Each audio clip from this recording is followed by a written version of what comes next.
Tere ja head neljapäeva! Neljapäev on Trinity äriõiguse nõuandepäev ja tänases nõuandes räägime ühest vale arusaamast seoses ostu-eesõigusega.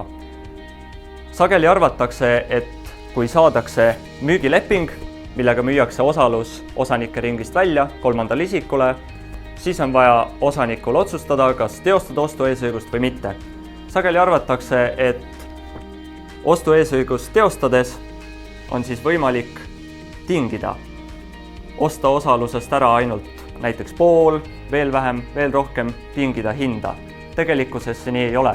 Ostu-eesõigus kehtib aga selliselt, et ostu-eesõiguse teostaja saab sõlmida müügilepingu ehk osa ära osta samadel tingimustel nagu algne kolmanda isikuga sõlmitud müügileping. Kui teil on ostu-eesõiguse kohta küsimusi, pöörduge julgelt meie poole. Näeme järgmisel neljapäeval.